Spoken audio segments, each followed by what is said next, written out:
Nintendo! Hey everyone, welcome back to another boss guide. My name's Chrono, and in this video, we'll be going over the Forgotten Experiments in the upcoming Aberrus raid. This fight involves 3 separate direct theory bosses, each with their own unique loadout. Reminder that this is from PTR testing and things are subject to change.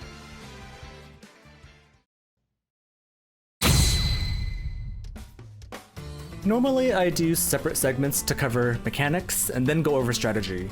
But for the heroic version of this boss, it's actually straightforward enough such that no special explanation is necessary.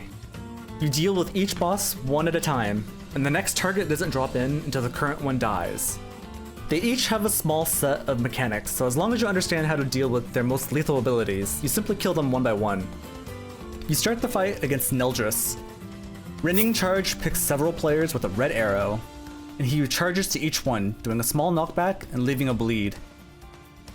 Massive Slam is a frontal you simply move out of.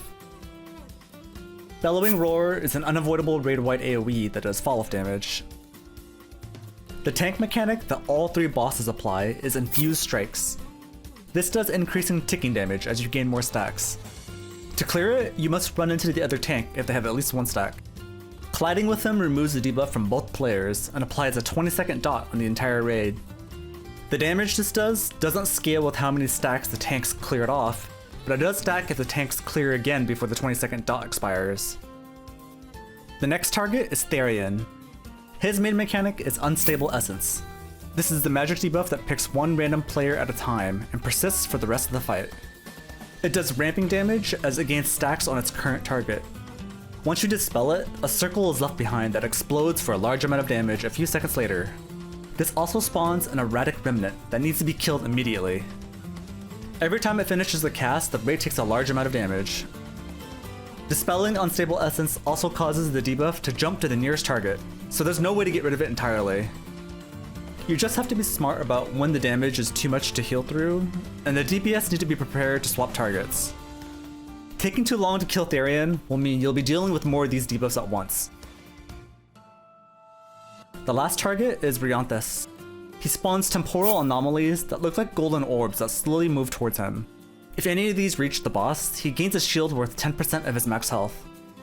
You can knock it away by running into it, and doing so inflicts a small amount of damage. It wasn't added during heroic testing, but this is supposed to do increasing damage to you as you knock away the balls repeatedly.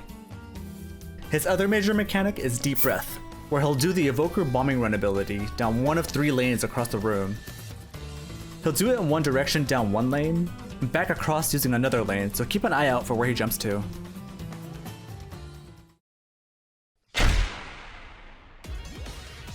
On Mythic, anytime you bring a boss down to 50%, the next boss will jump in, meaning you'll be dealing with multiple targets at a time during most of the pull.